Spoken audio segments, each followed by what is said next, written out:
Ai është me depresion.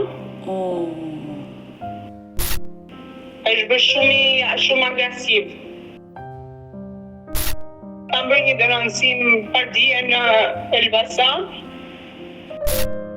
Po sepse mami ka vënë kamerat në shtëpi. Sa i ka tentuar edhe një herë tjetër që t'i bëj keq vetes tij. Po që shpresojmë ta gjejmë sa më shpejt. Përshëndetje miq dhe mirë se erdhët në këtë video. Keni hyrë në kanalin tim zyrtar në YouTube ODM Studio. Për të qenë pjesë e live-eve të mia, mund të abonoheni duke klikuar poshtë tek fotoja ime. Ditën e sotme në live-in tim do të kem një motor e cila do t'rregoj historinë e dhimbshme të vllait të saj, 34 vjeç, përdorues i lëndëve narkotike prej vitesh, që ka ndikuar edhe në shëndetin e tij mendor. Ai ka dalë nga shtëpia në datën 9 gusht pasdite, një person i panjohur ka shkuar dhe e ka marrë dhe motra ka humbur çdo kontakti me vllain. Por çfarë ka ndodhur në të gjithë këtë histori do të jetë Jona live nga qyteti i Vlorës, e cila jo vetëm do rrëfej se si humbi kontaktet me vllain, por do kërkojë ndihmë të gjejë sa më shpejt vllain e saj, i cili është në një gjendje shumë të rënduar psikologjike dhe ndoshta mund të jetë një situatë rruge. Hap dritaren dhe e përshëndes menjëherë Jonën. Jona, përshëndetje nga Tirana. Përshëndetje. Sapo e lexova mesazhin tuaj dhe më vjen shumë keq. Ke humbur vllain? Ka gati 5 ditë që është largu nga shtëpia dhe mami sot ka ardhur, ai jetonte vetëm në shtëpi, kam bërë një denoncim pardije në Elbasan. Më thanë që do ta shpallim në kërkim, ai është me depresion. Ka në shtëpia që është larguar, ka qenë i shoqëruar me dikë tjetër që nuk e njohim. Edhe se dim, s'kemi asnjë kontakt. Jona, të lutem jep të dhënat e vllajt, si quhet vllai? Ndriçim Kallmi. Ndriçim Kallmi, sa vjeç është Ndriçimi? Në rreth 34 vjeç. Dhe jetonte në qytetin e Elbasanit? Po, në çfarë lagje? Vetëm, jetonte vetëm. Në çfarë lagje në Elbasan? Axhias, te banesat. Por pse jetonte i vetëm? Kishte kohë që jetonte vetëm? Jo, rreth 2 muaj, sepse ai nga që është edhe përdorues i lëndë narkotikëve, edhe me gjendje depresioni. Edhe në ajo që ishte edhe pak a shumë agresiv edhe me mamin, edhe mami u smur pak a shumë dhe mami kaloi pak nga ato gjërat, situata që ndodhin rreth me këtë, edhe u largua për pak kohë. Po që vllai ka shumë vite, ka 7-8 vite që vua nga depresioni. Atëherë do të pyes për jetën e vllajt, por ndalemi tek dita që është larguar. I bie të ke qenë para 5 ditëve e diel. Ka qenë e diel në mbasdite, kur ai është larguar, ka qenë në ora 5 mbasdites. 10 gusht. Ka qenë? Datën 9 ka qenë. 9 gusht. Është larguar nga shtëpia në datën 9 gusht mbasdite. Si e mësuat ju lajmin e humbjes? Ai ka jetuar vetëm. Po sepse mami ka vënë kamerat në shtëpi, edhe aty ka ardhur ky djali, e ka marrë, se mami kontrollonte gjithmonë anë të kamerave dhe që atë moment ai s'është kthyer më në shtëpi. Por që në datën 9 nuk është kthyer më. Edhe mami më merr në telefon dhe më thot, domethënë pas 2 ditëve, në moment telefon thot që s'është kthyer në shtëpi, thot. Do vesh të bësh një kërkim në Elbasan, thot në një kallëzim kështu do që ta kërkojmë se nuk e kam parë. Pse mami për siguri kishte vendosur kamera në shtëpi dhe e kontrollonte lëvizjet e vllajt. Po. Dhe mbasditjen e datës 9 gusht ka ardhur një person që e ka marrë. Po. Por në foto duket personi, nuk e njihni? Jo, unë nuk e njoh, po që policia e ka identifikuar se ju e keni denoncuar në polici humbjen e tij. Jo, nuk e ka identifikuar personi, se nuk është se duket mirë aty me fytyrë, domethënë, nuk është se ka parë mirë, nuk më dha shumë informacione, thjesht më bëra këtë kallëzimin dhe më tha që shpallëm në kërkim dhe kaq. Unë kam folur dhe me policinë e Tiranës sot.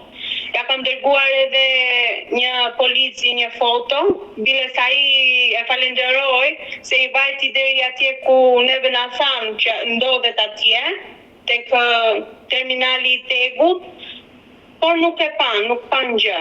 Por nga fotoja që keni parë nga kamerat e sigurisë, dyshoni se kush mund jetë ai person që ka vajtur atë mbasditë e ka marrë vllajin? Nuk e di, po që mami që ka pyet është interesu sot, më tha një emër që është Marius Lolja quhet ai, nuk e di ndodhet edhe ai në qytetin e Elbasanit tash për momentin, me atë ka qenë i shoqëruar, unë nuk e njoh se kush është, po që ishte interesu mami që ishte ky djali që e kishte marrë. Por keni mundur dot ta takoni këtë person dhe ta pyesni me emrin Marius? Po, mami po. Dhe çfarë i ka thënë? I tha që atje është atë terminali të Tegu, tha, atje në mbrapa, atje e pamta, dhe deri vonë atje ka qenë, tha, për dje bëhet fjalë. Po, por ky personi që e ka marrë vllajin te shtëpia, ku e ka çuar? Mariusi. Në Tiranë, se edhe ky ishte në Elbasani dhe kishin vajt në Tiranë. Por për çfarë kishin vajtur në Tiranë? Do të çfarë i ka treguar mamas, nënës? Asnjë gjë nuk ka dhënë, asnjë informacion tjetër. I tha që e ke filan vend, sa atje e pam, edhe mamaja e këtij djalit të shutha. Por ky personi me emrin Marius është më i madh në moshë apo më i vogël se vllai? Nuk e di, më duket se është më i vogël, më duket, nuk e di se ai është edhe me depresion, unë të thash, vllai është me depresion. E kuptoj, vllai ka probleme me shëndetin e tij, por ju nëpërmjet kamerave të sigurisë keni arritur të zbuloni që kush person ka vajtur atë pasdite në shtëpi dhe kjo është e rëndësishme, ju e keni identifikuar. Ai është nga Elbasani me emrin Marius, dhe atë ditë ai e ka marrë vllain. Po them se ai, se përderisa ai e tha mami që e ke filan vend, besoj se me atë duhet këtë ikur, nuk mund të hedh akuzë se është ai, po që i tha është ai, un personi që është në kamerë aty në foto me atë nuk e njoh. Dhe nuk arrit ta dalloj dot se kush është, se nuk e njoh, se unë jetoj në Vlorë, jam e martuar në Vlorë dhe nuk e di. Por nëna e ka pyetur Mariusin, keni qenë ju atë ditë në shtëpinë time apo jo? Nuk e di se është se kam folur shumë me mamin që ka shu me këtë gjën që ka qenë ai personi që ka qenë në shtëpi apo jo, po thjesht ka thënë që e keni në Tiranë filan vend. E kuptoj, dhe gjurmët e fundit të vllajt sipas këtyre informacioneve janë në Tiranë te Tegu. Po. Keni kontrolluar te zona e Tegut? Po, dhe biles mami për momentin është akoma atje. Por nuk ka gjetur asgjë. Asnjë gjë, kam pyetur aty edhe policia që kishte vajtur para se të vente mami, në momentin që unë ka bërë denoncimin prapë në Tiranë, prapë më thanë që jo, nuk është parë. Te terminali Tegut, ndonjë person nëpërmjet fotos e ka parë, e ka njohur, apo askush?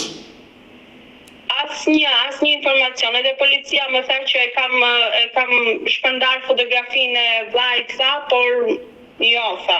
Kurse një person tjetër që e kishte parë, bile si kishte thënë edhe shoferit që do më bëhet fjalë për dije, që ta marrim për në Elbasan sepse biletën ja pagoj unë, ata shoferat e Elbasanit ishin thënë jo. Sepse gjendja e tij ka qenë e përkeqësuar. Ndoshta, nuk e di, se unë kam ka shkollë që nuk kam kontakte me të, dhe e di që është në gjendje të keqe sepse mjekimet nuk i merret tamam, në spitalin e psikiatrisë nuk e mbani sepse ai është edhe përdorues i narkotikëve dhe nuk. Por në momentin që vllai është larguar, ka pasur me vete ndonjë mjet identifikimi apo numër telefoni? Jo, asnjë gjë. Nëna ka arritur dot të identifikojë rrobat që kishte veshur nëpërmjet kësaj foto që ne kemi dhe shikojmë? Atë dje që e kishim parë me një bluzë të kuqe, edhe me një pantallona, por ai duket njëfet sepse ka tatuazhe nëpër trup, në qafë, kthen mbrapa qafës, të duart ka një tatuazh, te këmbët ka. Pra ka shumë tatuazhe, se kjo është një shenjë karakteristike për të identifikuar. Po, ka shumë tatuazhe. Pra vllai juaj Ndritçim Kallni, që është 34 vjeç, ka tatuazh në pjesën e qafës, po më tregon? Po, në pjesën e duarve ka. Dhe sa i gjatë është, mund të ma përshkruash pak se sa më shumë të dhëna? 1,70 i gjatë. 1,70 i gjatë. Po.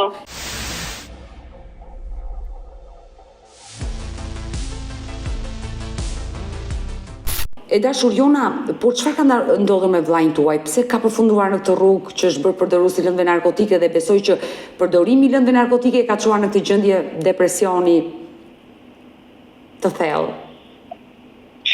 Të them të drejtën, nuk është se, domethënë, nuk e di se si ka rrjetur jeta këtij, se unë kam 15 vjet që jam larguar gjatë dhe nuk e di se si ka ardhur kjo që është futur kësaj, po them se shoqëria. Ti për herë të fundit vetë vllajën kur e ke takuar? Unë për herë të fundit e kam takuar në qershor, mos gaboj, që vajta për ta çuar në spitalin e psikiatrisë, sepse ai nuk dëgjonte me tikte me asnjë dhe kam vajtë në polici, kam vajtë te doktoresha që kam afrit të nështrimit që ta shtroja atje. Dhe si ishte situata kur e takove? Jo, po të fundit ai, domethënë këto 4-5 muaj që në maj shumë një gjë e tilla ai ka filluar të shfaq shumë probleme depresive. Është bërë shumë agresiv. Dhe kjo ishte arsyeja që nëna u largua sepse ishte agresiv. Po. E kuptoj. Të njohu ty, komunikoj me ty kur e takove vetë? Jo, fare, nuk më njohiti fare. Ballë për ballë më kishte dhe nuk më njohiti në momentin që do hypshim në ambulancë, sepse erdhi ambulanca në ndihmë për ta çuar atje, se me neve nuk ngjonte, erdhi dhe policia bash. Ballë për ballë edhe nuk më njohiti, domethënë, po thjesht fliste gjëra që s'ishin për të folur. Një person që ka probleme është e kuptueshme. E kuptoj dhe reagimin dhe sjelljen dhe kjo është një fatkeqësi e madhe për atë dhe për ju si familjar dhe të kuptoj. I e motër, vlla të vetëm e ke? Jo, ky është i vogli. I vogli i familjes. Po. Sa kohë kishte që ishte bërë përdorus i lëndëve narkotike? Sa vite? Ka 8 vite po një. Që i bie ka qenë shumë i ri kur e ka nisur këtë rrugë. Po. Por në momenti që vajti në spital, në psikiatri, pse nuk e mbajtën aty? Pse kanë lënë të lirë? Kemi kërkuar, kush e di sa herë këtë gjë dhe në polici kemi kërkuar edhe në spitalin e psikiatrisë, më thanë që nuk është për këtu, sepse ky është përdorus. Që ka nevojë për rehabilitim, përveç mjekimit, edhe nevojë për rehabilitim. Dhe nuk e mbajtën, e kanë mbajtur pak ditë. Po, maksimumi 2 javë, më shumë javë. Po kur doli nga spitali, gjendja ishte një lloj apo më i qetë? Njësoj. Asnjë ndryshim nuk ishte. Por ai ka jetuar me nënën, ajo është kujdesur për ta. Po, me mamin. Kur është larguar nëna nga shtëpia? Ka qenë fillimi i qershorit. Se mbaj mend datën, po fillimi i qershorit ka qenë edhe është kthyer dije. Dije sepse mori, domethënë shikonte kamerat në shtëpi që ai nuk po vinte unë merak edhe erdhi poshtë. Por nëna u largua në qershor, ai u bë i dhunshëm ndaj nënës? Ai ka qenë kështu, po nuk është se i vinte dorë, domethënë po matesh e kështu me gura, rrinte me shkopinë, kështu gjëra mbrojtëse. Por, kur nëna iku dhe monitoronte nga kamerat, çfarë veprimesh bënte ai brenda shtëpisë? Asnjë gjë mos ta mami, edhe pse ajo u largua, thjesht ai rrinte në shtëpi, dilte në mëngjes, ai dilte orar pa orar, dilte edhe në 4 të mëngjesit, dilte edhe 5 të mëngjesit, po kthehesh 3-4 herë në shtëpi. Nuk është se bënte ndonjë gjë kështu, thjesht i ka bërë dëm me shtëpisë vet, por që te njerëzit jo. A ka shkatruar brenda shtëpinë? Po. E kuptoj, por për të gatuar, për të pastruar, kush kujdesej për të atë kohë? Asnjë, thjesht kërkon të kështu ku të xhaxhaj, ku të njerëzit që njifte, të këto kështu. Ju babain e keni në jetë? Jo, nuk e kam. Ka ndruar jetë? Po. Ngushëllime, vjen keq që babain nuk e ke, vetëm nënën, dhe e kuptoj atë nënë se sa vuan, po edhe ti si motor për humbjen e tij. Shumë. Uroj që ta gjejmë, uroj që të ndodhet diku, uroj që të jetë në zonën e Tegut, ndoshta për shkak të problemeve sëmundjes që ka, ai është i pavedishëm dhe nuk e di çfarë veprimesh bën, ku shkon, ndoshta ka humbur, s'di të kthehet më dhe ka ngelur në situatë rruge, këtë dyshoj unë. Kjo është, sepse atë edhe shoferat nuk e mersin dhe ai tani mund të ketë kthyer në ndonjë vend tjetër. Ndoshta edhe ka humbur dhe rrugën se Tirana është e madhe, neve nuk është se na ka rastisur rruga që t'ikim në Tiranë, edhe ai nuk i di rrugët të Tiranës. Edhe them që mund të ketë në ndonjë vend aty, ose nuk e di, ose mund të ketë hyrë me ndonjë autobus tjetër, mund të ketë dalë qytet tjetër, nuk e di. Ekziston mundësia. E dashur Jona, më lejon në këtë moment të jap të dhëna dhe foton e vllajit tuaj me shpresën që kushdo që mund të na ndjeki të na ndihmojë me informacione, më korrigjo nëse bëj gabime.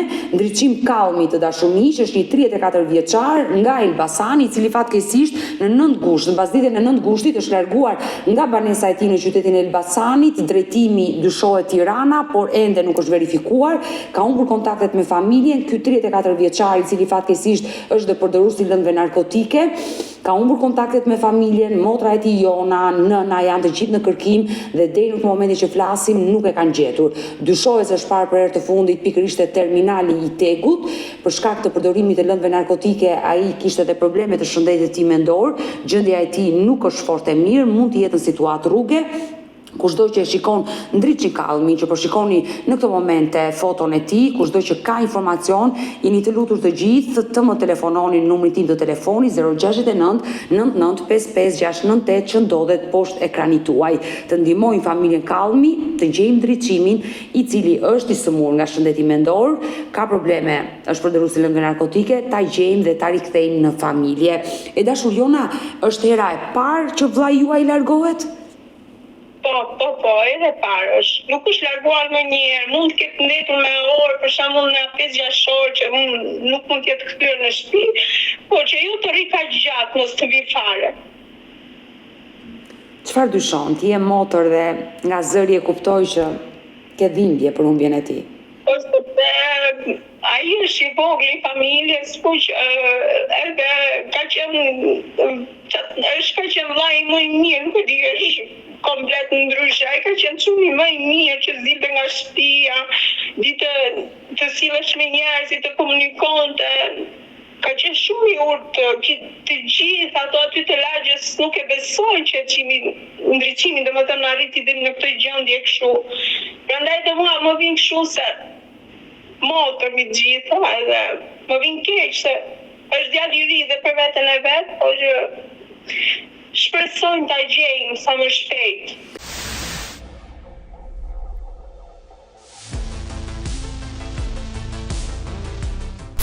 Kush është mesazhi që do përcjellë ditën e sotme këtu në live me Odetën për vllajin?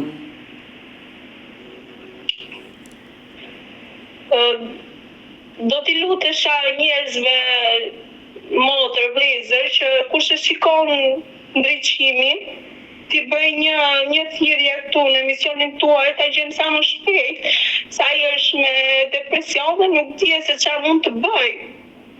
Sa ai ka tentuar edhe një herë tjetër që t'i bëj keq vetes tij, po që shpresojmë të kthehet mirë, ta gjejmë sa më shpejt. Pra situata është vërtet dramatike. E rëndë me ndriçimin. Nuk ka asnjë që ta mbështesi. Përveç se mamën.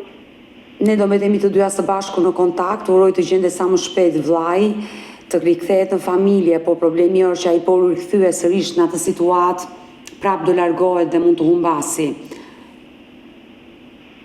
Se di asun që do të them se i kam marrë kërkimet, vetëm këtë rehabilitimit nuk e marrë dot me zor, sa ai nuk do, po që edhe në spitalin e psikiatrisë, edhe në polici që kam bërë denoncime prap, po nuk është se e marrin, se thotë ai nuk është se ka bërë gjë, thotë, çfarë do t'i bëjmë.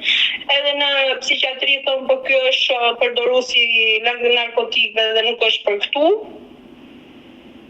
Kështu që mbetet që ai prapë të rri rrugëve. Kjo është më e dhimbshme. Është shumë e dhimbshme kjo dhe do gjetur një zgjidhje, një situatë mbi të gjitha është njëri. përpos gjithë problemeve që ka. E dashur Jona, do mbetemi bashkë në kontakt, ta uroj me zemër ta gjesh sa më shpejt vllajin, çdo informacion që do vi. Do t'i faleminderit. Të përshëndes. Gjithashtu.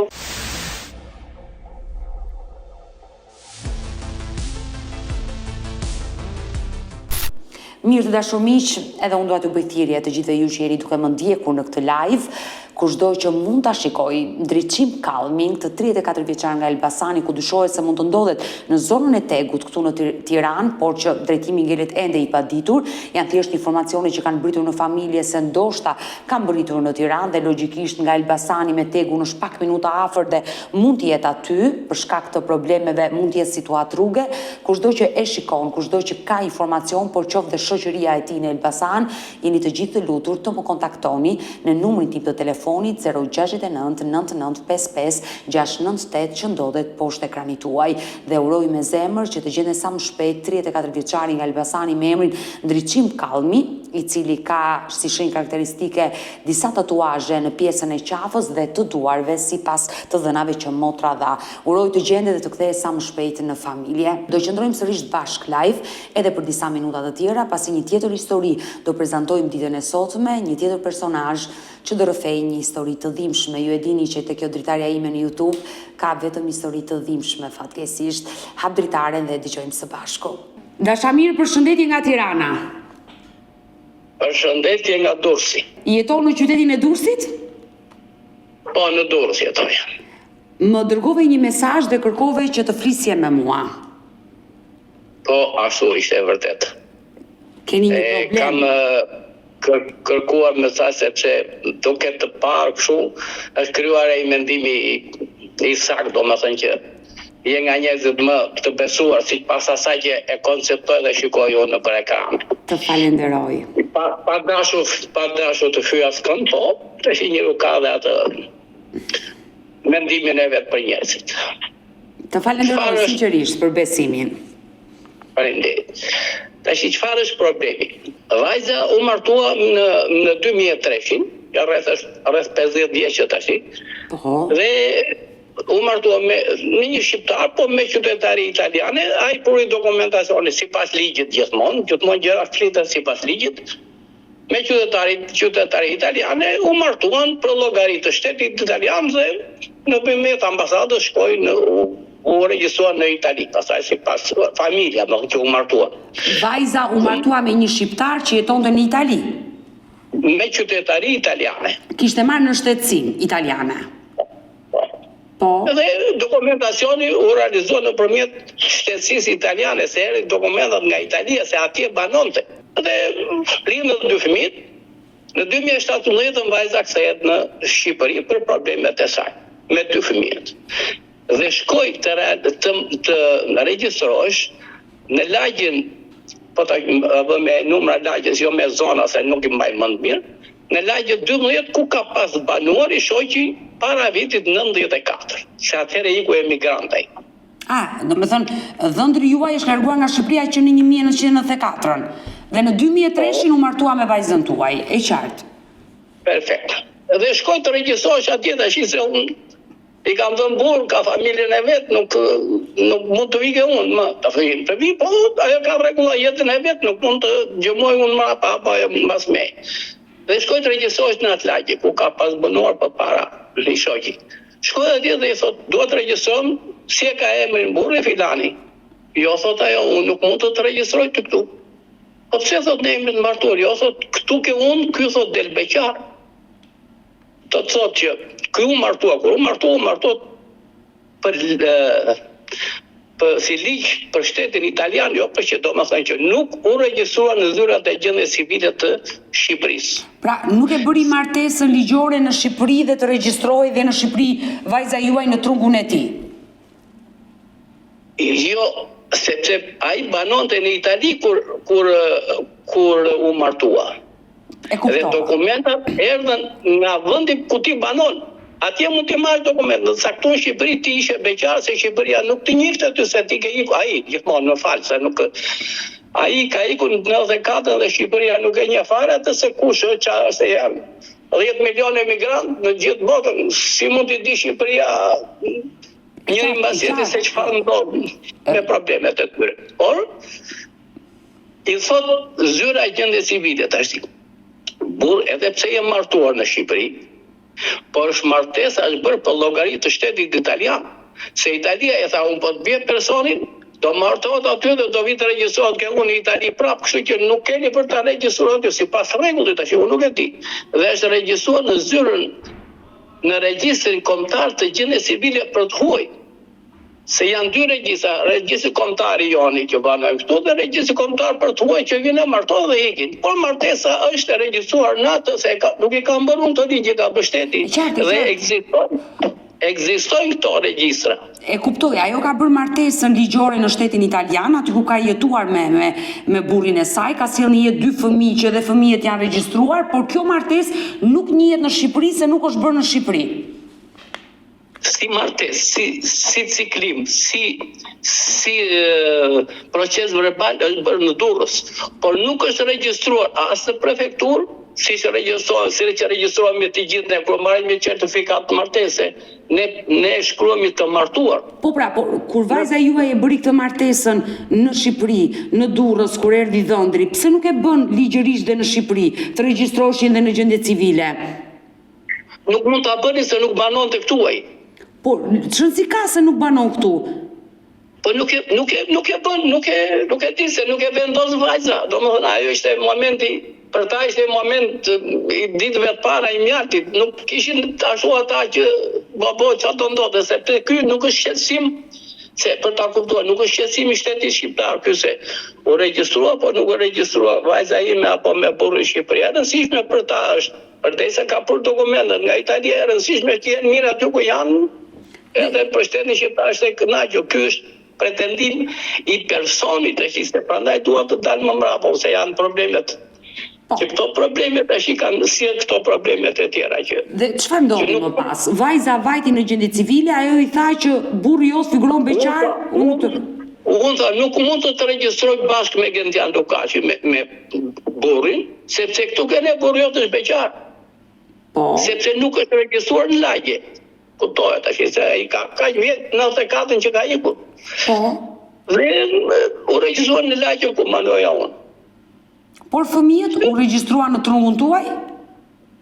Në lagje, domethënë në shtëpinë time afërsisht, po jo në trungun tim se s'mund të në trungun më vete. E kuptova. Nuk ishte problemi se nuk desh në lagje vajza. Vajza desh me burrin sepse nuk e dinte rregullat. Shkoi të pyeste normalisht të gjithë një qytetar normal, shkoi të pyeste ka mos i realizohet, edhe ajo tha jo. Nuk mund të realizohesh sepse e para dhe dokumenti që ke pru që po bie që tha është dokumenti ardhur nga Italia. Sepse erdhi nga Italia vajza. Si krye familjare nga Italia. Unë tha nuk mund të fus ty Gentian Lukaçi apo ty me Gentian Lukaçi tha edhe të bëj bashkë, sepse nuk je bashkë. Çfarë ndodhi më vonë?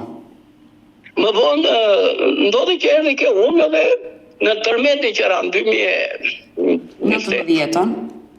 Në 19 vajza iku pasaj se ishte qytetare, kishim në shtëpia, pasoj se u prishtë në shtovu të merë, me fëmijëve edhe mëse ta, dhe iku, dhe nga jo dite, deri më sot nuk është kthyer më.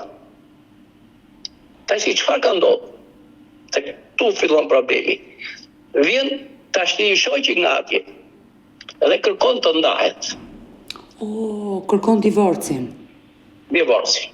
Tash ky divorci që kërkohet, ai e merr vesh që nuk futet dot vajza ke ky që ta bëj bashkë familjen që të ndahet, dhe hapi gjyq me certifikat beqarie. Gjyq divorci ndarje me certifikat beqari. Unë kam të gjithë dokumentacionet, kam edhe vendimet e gjyqeve, po edhe kjo nuk më shqetëson shumë. Është një problem tjetër më mbrapa, dhe me certifikat beqari hapet një gjyq. Gjyq ndarës. Po, divorci. Divorci. Dhe hap një gjyqtare në Durrës, bën dhe raportin psikologjik me psikologen, fëmijët në Itali, ma i vjen e hap gjyqin këtu, dakor. Pastaj e pa që po shkelesh ligji, ajo jep dorëheqjen edhe me një tjetër gjyqtar. Edhe ai jep ato të dhënat e asaj dhe e thotë që Pasi pa dokumentat të rast palet në proceset sepse dokumentacionet janë të rregullt. Pastaj në fund, pas vendimit të kësaj, i thotë që nuk mund të ndash sepse dokumentet e tua nuk janë të rregullta. Tash, nëse dokumentat janë të rregullta, si e hapet ti të gjyq me certifikat beqarie? Mua më habite kur the ai vajti për të kërkuar divorcin në Shqipëri, në gjykat, ndërkohë që ai në Shqipëri figuron beqar. Domethënë, logjikisht nuk shkojnë të dyja këto. Nuk shkojnë, pra. Këtu është problemi. Këtu është problemi që nuk shkojnë, sepse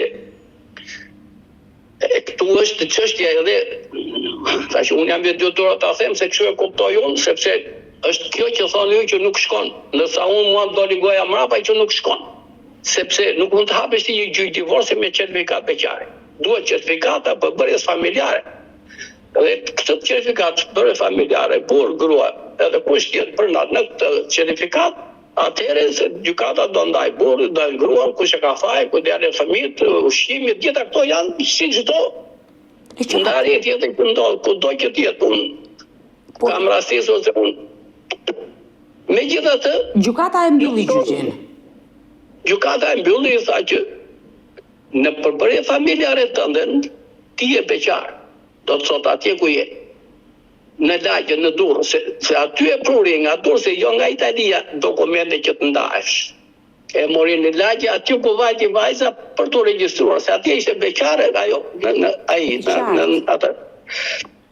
Dhe nuk je në përbërje familjare të vajzës, që është krye familjare. U vendosi që ti je beqar në Shqipëri dhe nuk je përbërje familjare. Kështu dha mendimi shkallë parë.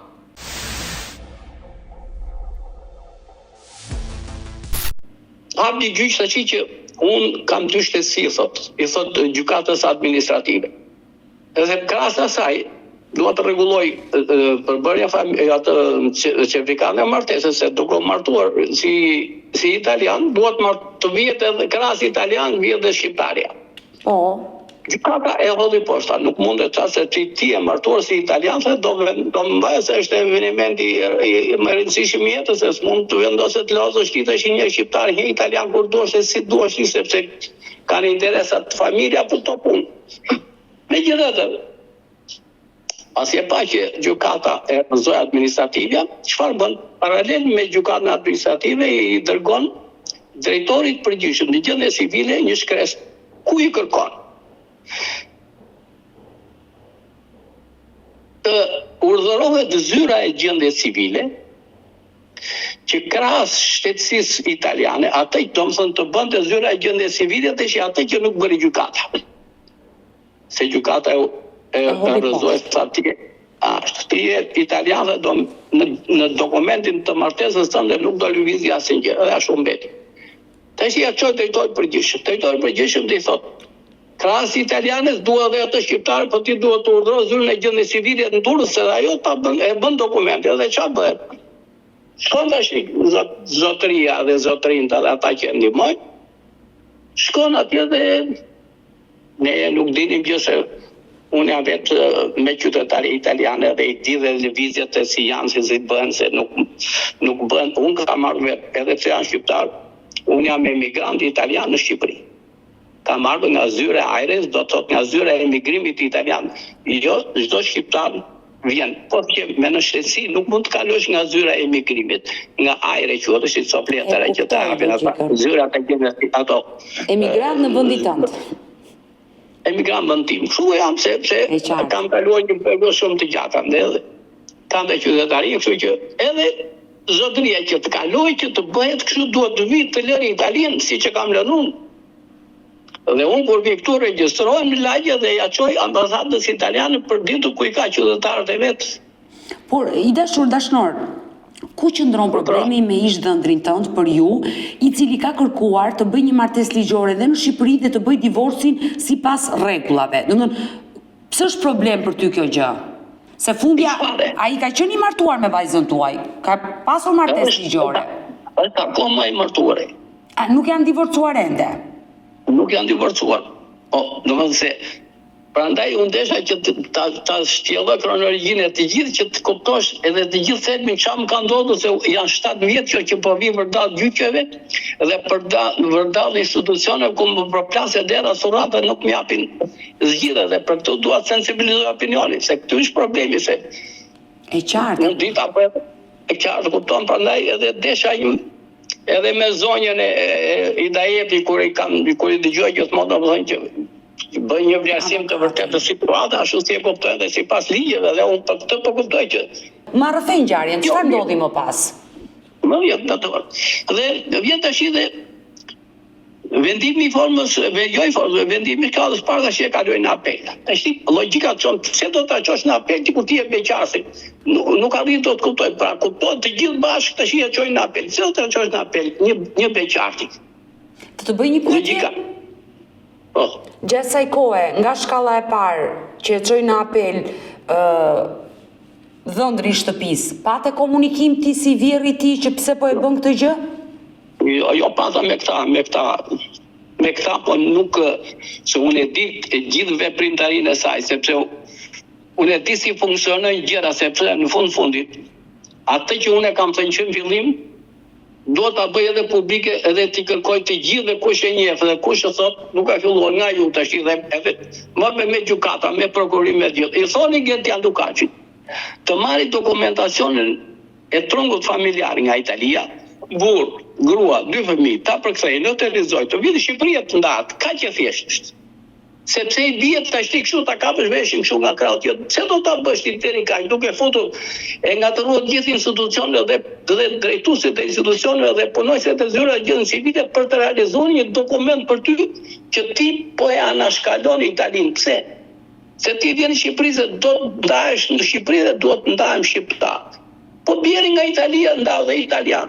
Po hajde ndau si të duash në Shqipëri, është drejta jote se je shqiptar të ndash, se ke një proces verbal që ke firmosur një martesë dhe hajde ndau tu. Po dokumenti ty nuk të njeh njëri zotë, ti dokumenti do të bjesh nga Italia se s'mund të realizohet. Në fakt dokumenti i martesës që të realizohet në Shqipëri pa njohur se kush je. Pra purin sot dokumenti nga Italia. Por se ishte me shok, me miku, me tjera, i bëjë realizot këtë dokument. Nuk po se vajzë, po vajza s'di absolutisht asnjë gjë, sepse sa është ka ikur që në tërmet, e dhe sot s'është kthyer asnjëherë, se çaj bëjnë në kurrizë të vajzës, ku s'dinim absolutisht asnjë gjë, dhe kur erdhëm nga Italia se menduam, u mbyll gjyqi i shkallës administrative dhe ne nuk do vazhdojmë më, kur ata e kishin vazhduar dhe kanë sajuar këtë dokumenti tash që po se këtu është qëllimi i çuarjes në apel. I çuarjes në apel sepse do jepesh një dokument me urdhër të zyrës gjendje civile me 4 vetash. Atë për të cilën vajza e kërkoi po nga kjo zyrë dhe nuk ja bën. Tash erdhi ky kërkoi zyrës atje edhe ata ja bën, si ka mundsi, ata qose kanë dëshuar ligji për një ditë, për një orë, për një vit, dakor. Po qose nuk kanë dëshuar, edhe sikur të ketë dëshuar ti duhet, ty nuk të njeh kush. Nuk është shqetësimi i shtetit shqiptar, ky është shqetësimi personal i jote, ti do t'i bjesh i detyruar sipas kërkesave të ligjit ti të bjesh dokumente prandaj se s'njeh kush. Se kush ja ke fëmijë, martuar i ndarë, martuar me tjetra. Kush të njeh në Shqipëri se kush je? Por në apel çfarë ndodhi? Apo akoma çështja në apel? Apel u fut tash ky kërkoi shpejtim në apel. Po. Sepse u realizua ky dokumenti që thanë në gjendje civile. Edhe u realizua ky dokument që ka mundtu me 4 vet, burr, grua gjithë me radhë.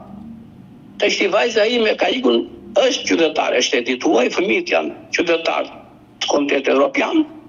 Dhe këtu na dalin tash sigur banoj në Shqipëri, kur prindërimi tash nga vajza që është me ligj shtetit italian, do vendosi shteti italian dhe ligjet e shtetit italian, gjykatë italiane që të hiqen vajzën se të merrit të jepen ty. Nëse këtu është bërë kollaj fare, janë hequr, janë shtuar, janë futur ai brenda, është më e drejta të dhëna personale janë marrë, do të nga italian kur aso është bërë shqiptar, është bërë me 4 vet, se kështu i duhesha, nuk e di se si, dhe qa bëhet, ky dokument me 4 vet tash i futet në apel. Po. Krahas shpejtimit i futet edhe kjo. Tash i duke parë dhe rastësisht edhe kërkuam e gjetëm dokumentin për ndatë edhe këtë. Por ai dokument për vajzën për problemet e fëmijëve në shkollë, ku shikoj unë këtë nuk ka që brenda. Atë që e kërkoj, nuk e bën ata se shkele është ligji, tash e bën ta. E qartë, e kuptova logjikën. Atë që kërkoi vajza jote në 2019-ën nuk ja bën, në kohën që ata u ndan, ish dhëndri e bëri. Nuk janë ndarë. Erdhi ai këtu. Nuk janë ndarë. Ata nuk janë ndarë ligjërisht, por jetojnë të dy bashk. Jo, janë të ndarë fizikisht. Ashtu janë të ndarë. Bravo, nuk janë. Tash që ti ai të ndahet, duhet patjetër kudo që të shkojë ai, duhet bëhet trungu familjar, se po t'ishte për të ndarë ashtu e kishte ndarë gjykata shkallës parat. E jepte një vendimdarje, po pse se nuk është trungu familjar ai që duhet të jetë. Dhe çau bën në këtë, u bëj ky trungu familjar për ta çuar shokut mikut atje brenda natë, megjithatë ne bërtitur uluritën ne atje madje të shkelet ligjit, vendosën ata zotëria thanë ti në Republikën e Shqipërisë je beqar. La në fuqi vendimin e shkallës parë. Edhe apeli la në vendim e qartë. Shkallën e parë, vendimin e saj, po? Unë nuk e di sa vendime jepë për një çështje, po një e kam unë që është. Ti në Shqipëri je beqar. Që të martohesh ti zotëri. Edhe ti është drejta jote të marrësh plak të re me fëmijë pa fëmijë është e drejta, nuk mund të ndryshim dot deri kaq për atë. Edhe tash ti do shkosh atje të firmos për të rëbane martesës. Unë nuk e di që gjykata gjykon me opinione. Gjykon me vendime, me dokumentacione. Ku janë dokumentat? Nga doli ky tash sepse u hapi tash po me këtë dokument që nuk e mori parasysh apeli, edhe pse u fut. Nuk e mori pa u hapi gjyq tjetër. Tash këtu riciklohen dokumenta, riciklohen gjyqet derisa të fitoj ky njeri atë të drejtën e asaj që është. Sepse situata reale është vajza me 2 fëmijë është më vete dhe ky familjar është më vete beqar. Dhe ky nuk mund të ndahet, nuk mund ta gjejë dot një dokument. Po nuk ja sajuan. E qartë, logjikisht ai do të bëj një martesë në Shqipëri, të njohë martesën e tij dhe pastaj të bëj divorcin. Se po s'pati martesë nuk ka çfarë të bëj divorc.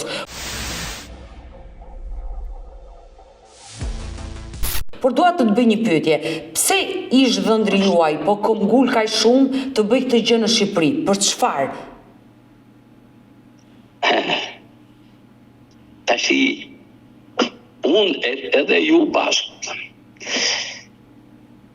Unë e kam bërë pyetjen edhe kërkesën kujdo dhe nuk japin përgjigje. Përgjigja është, si e kuptoj unë, t'i shmanget detyrime dhe ligjeve të shtetit italian. Sepse është një gjë e thjesht fare. A u martove me qef, me dajre, me loda, me bubollimba, me ushtima, jam italian, me bobon, shumë. Të ishte i ndau italian, se është e drejta jote, nuk shkon, nuk jam unë se u veçamet, unë dajtë vajza ime që të bëhet, jo, asë gjë. Po më ka një ligje, unë nuk mund të jem mund të ashti, ai që e kam kundërshtuar dhe të jem mund të ashti oportunist me ty që të them më mblarjat. Jo, nuk mund të pranoj që vajza ime banon në Shqipëri. Vajza ime banon në Itali, është në punë, është... Ka jetën e saj në shtetin italian. Pra, ju dyshoni... është qytetar e shtetit italian, ka fëmijët, është përgjegjësia për fëmijët, është kryefamiljare, se si mund të pranojnë se më falë, po unë fëmijët i kam gjithë lauruar, nuk mund ne shikojmë njëri tjetër si ka mundësi të pranojmë tash një problemet apo aventurën e një aventurieri, se kështu i thonë saj se nuk mund të pranosh tash të falsifikojë dokument, të bësh të gjitha gjëra sa më pingrej dorën, nuk kartoni është për ty, po ke drejt, po s'mund ta bëj dot, nuk më lejon. Pra, ju dyshoni që ai kërkon të bëjë një divorc në Shqipëri sepse vendimi që mund të dali nga gjykata mund të jetë më i lehtë për të për sa i përket detyrimit ushqimor, se sa një divorc në Itali që mund të jetë një kosto më e madhe për atë. Jo, nuk është problemi ushqimor, se deri tash ai u bë 7 vjet, që është më shumë, po 7 vjet, që atë fëmijët atje vajzës ja paguajnë edhe qiran, edhe ushqimin e fëmijëve. Ai nuk paguan asnjë lek. Edhe ai është një aventurier i tillë, që është fatkeqësia, se martesa është e fat nga jetë, është fatkeqësi që nuk e që i ndodhi vajzës time, unë kjo uroj as kujt, po që të mos kthesh një kokën mrapa për fëmijët dhe çdo gjë zezë, nuk je ti ai që mund vendosësh për ne se kush jemi. Jo, po e kam mendjen e vet, nuk kemi as para as fundit, por nuk do ta lejoj kur që të fyhemi deri kaq. Ai ka nisur një jetë të re, ka nisur një jetë të re? Ka nisur jetë të re bashkëshorte me një avokate aty ashtu, bëjnë në përgjithësi aventurierë. Një normal tash ato janë 50 vjeç, ai është rreth 60.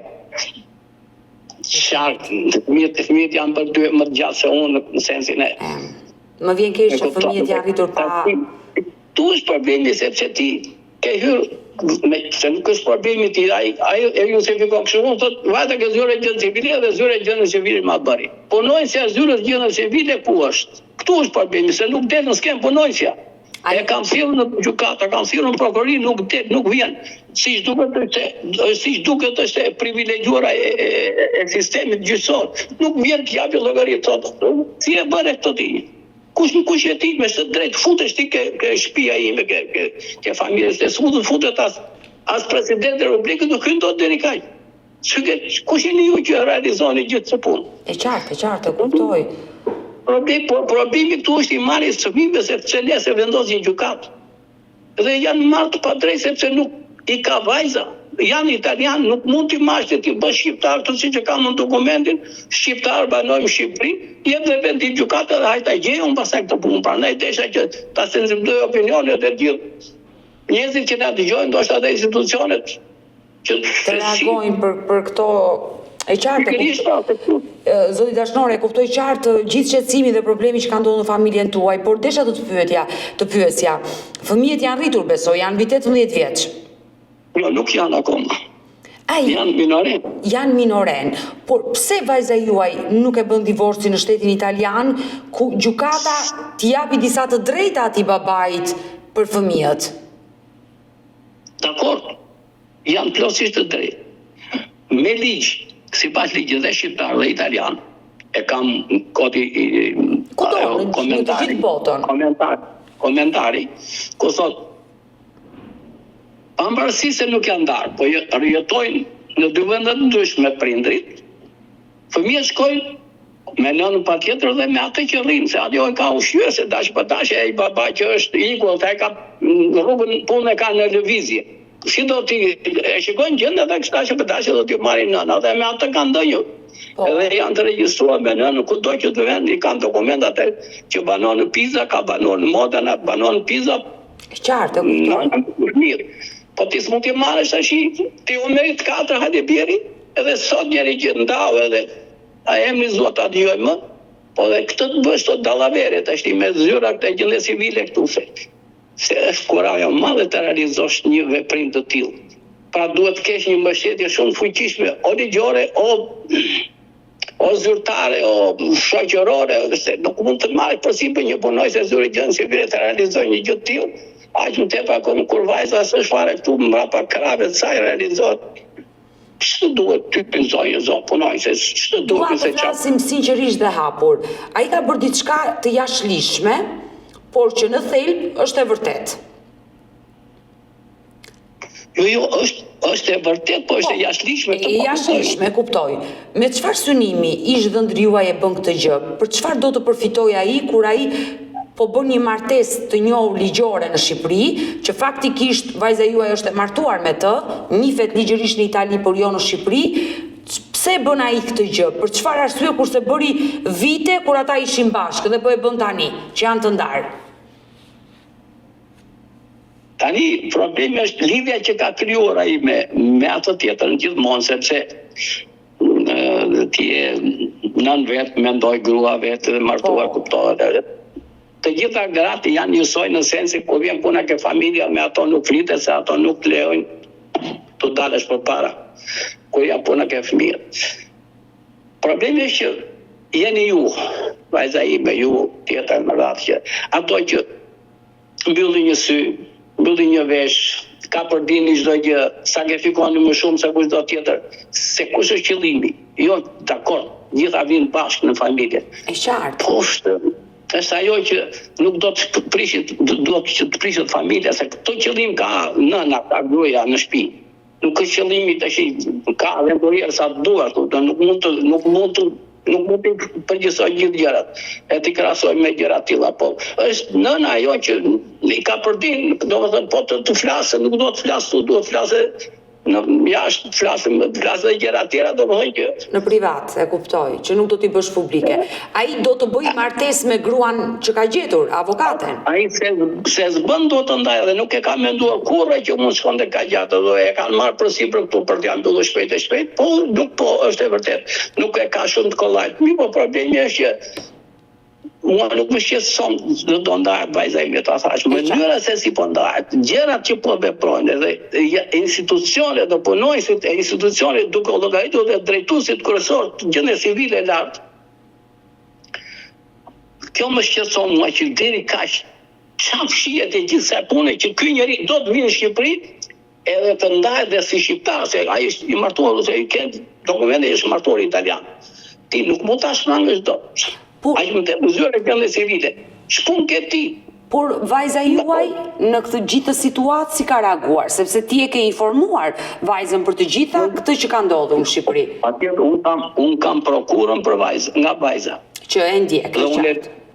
I di të gjithë se unë e ndjek probleme, kam dhe avokatën, domethënë që ajo u martua dhe ka lindur 2 fëmijë njëri mbas tjetër dhe është një çik në ashtu po edhe vet, po i ashtu shtjelloi vetë edhe para 2-3 ditë isha që u ktheva nga Italia dhe bitodova gjëre gjatë me vajzën për këtë problem. Është e shqetësuar sepse po është një fyerje në fundit. Dakor, do të ndahet, edhe dua unë ta ndaloj, se ndaloj dot. Nuk shkon, nuk kam unë fare. Unë flas dokumente, i thoj Gjendjan Lukaçi. Të biri dokumentet të trungun familjar. Po, si në çdo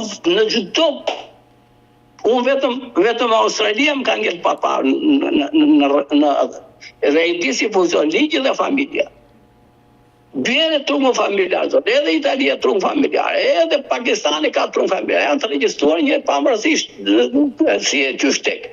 Po logjika është logjik, o martohen kishë, do martohesh komunë, dy gjëra, po janë të dikshme. Meri dokumentar. Meri dokumentar. Përkthej, notarizoj, bjerë këtu. Je i lirë, zotri, ta bësh. Pse duhet të bësh kështu ti shkosh ke shaku, ke miku, ke drejtori përgjithshëm të vish këtej vërtet, pse duhet ta bësh? Pra, ti më shef diçka, se këtu është problemi që realizonte këtë. Pra, në mënyrën që ai po ndjek, ti dyshon se ai fshet diçka. O patjetër. Patjetër, duke thënë mua sot vajza atë jo. Vajza dyshon që ai fshet diçka dhe çfarë mund të fshej? Ndarje pasurie, se këtu të shkon mendja. Për mua, pavarësisht se çfarë ka qëllim ai, veprimi i tij të bëhet do dyshosh. Pse s'ka asgjë që të keqe te. Kushdo që do vjet trungu familjar. Do të tregoj edhe një rast shumë më konkret, si do të thënë që se po habitemi gjithë tash në këtë veprim që po bëjmë. Se janë dy gjyqtarë që thonë në rregull, si mund të flasë në rregull, më zotri, dy. Atëherë pyetja është, pse nuk e ndave, kur kisha dokumenta rregull, pse nuk e ndave Gjendjan Lukaçi? Po dhe që nuk është këtu as kështu s'është. Atëherë pse e hape? Se kjo është kele ligjit, kesh përdoret detyrën mi zotri. Tashti nuk është Fejdajet Beqiri flet sa doj aty po. Edhe ka të drejtë, po. Nuk po veprohet. Po problemi është, në qoftë se ti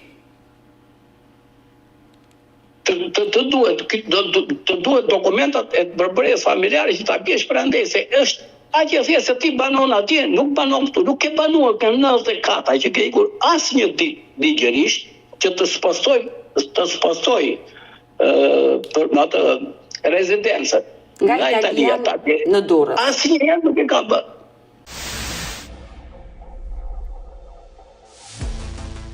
Sa vite kanë që janë ndarë fizikisht vajza me dhëndrin? Fizikisht në 2013-14 ata janë të ndarë, do të thënë dhe ai ka filluar atë aventurën me tjetrën. E qartë, ka nisur një jetë të re.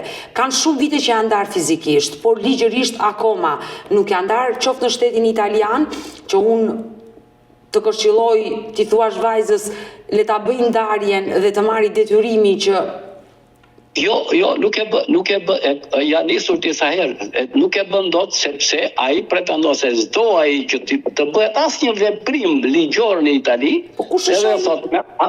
Jo, po nuk, ja po ta them, ta shpjegoj. Është vajza juaj që ka të drejtë të kërkojë divorcin.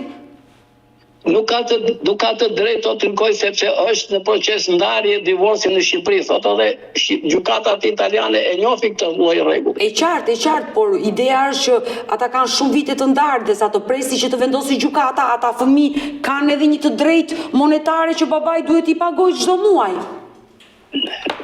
Shiko, interesat e mia në Daç, në desh edhe të saj të vajzë, që mund flasni emër vajzë, nuk flasni. Sigurisht. Ja pun konsult ashtu si e kuptoj unë situatën, po nuk vendos dot unë. Ai interesat e fëmijëve dhe të saj janë atje për të ndarë. Po. Ai pse po nuk e bën dot, pra se e ka të ndaluar, ja ndalon ligji apo avokatja që ka, se ky me një avokate është rri atje tash, dhe ajo është nga më të famshmet e ashtu i quajnë ata e famshë më madhe, famshë vogël, dhe e thotë jo, thotë do atje se është edhe vendos ligji atje që me që është nga Shqipëria duhet bi. Unë qëllimin e kam, nuk e kam ato se do thashëm, nuk se problem do ndahet vajza ime u bëqa me jo. Mënyra se si po ndahet dhe qëllimi pse ndahet kështu, për mua unë duaj që të zbulohet dhe të mësohet e vërteta. I dashur dashnor, nuk e ke marrë guximin, je i qytetëruar, ke shëtitur gjithë botën, open mind, nuk e ke marrë guximin ta marrësh ish dhëndrit dhe ti thuash, ti vërë ca pika mbi i për të folur me të si burri me burr që përse po e bën të gjithë këtë rrugë kaq të gjatë dhe po na mundon neve të gjithëve, kur kjo fare thjesht mund të bëhet sa hapen mbyll syt. Shiko, unë ka pasur një punë që nuk e kapja dot, se duhet ta kapësh. Se nuk është, tash e kupton, unë jetoja në Bergamo. Në Bergamo. Ai jeton Modena, ai ishte gjithmonë në lëvizje, unë isha në lëvizje. Vajza ishte në Modena, erdhi këtu ndonjë, u shkëpoi 1-2 vjet, pastaj ra 13 iku dhe ajo, pastaj u zhvendos në Pisa ke motra.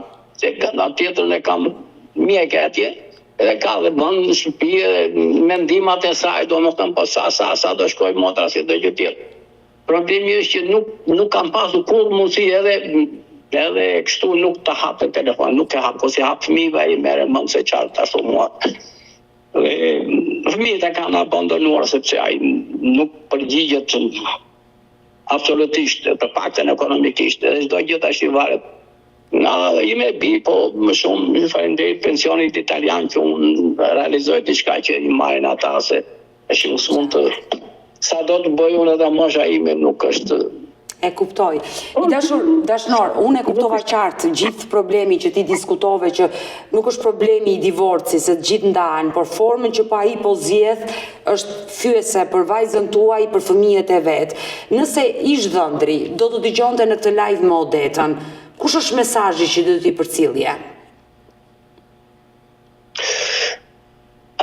Tashi, unë sinqerisht nuk jam përgatitur për këtë pyetje, po megjithatë ashtu si që kuptoj unë, mua më shqetëson vetëm një mënyra përse ti po realizon këtë veprim, jo vetëm ai, sepse këtu është ai ka mbështetje, se e para për ta kuptuar ashtu si që kuptoj unë, ndoshta unë jam gabimi.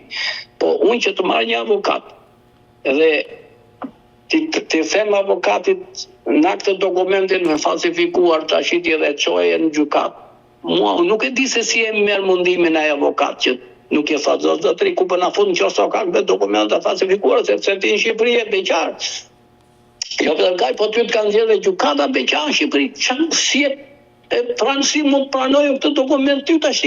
Sepse nuk jeton as vajta, se njihemi edhe me avokatin e tyre. E qartë. Janë të vetë, gjithse si mund ta pranojmë tash, se është e pala tjetër si do ta kundërshtoj. Jo, ata janë shumë të sigurt, mendoj se kanë shokun, mikun, kanë pesa aspra dhe kujtojnë se mund ta realizojnë, domethënë çdo gjë. Kjo është ajo që me çfarë po bën unë nuk jam totalisht dakord. Qofse ke qëllime se mund të kesh dhe pasoja, nuk e di se mund të vinë, për mua merre ndau atje dhe ta mbyllet kjo histori, nuk dua absolutisht asnjë. Po të ndahen në Itali. Ai atë kërkon shmangen e emrit italian edhe të mos regjistrohet, mos jetë figuroj në asnjë dokument italian.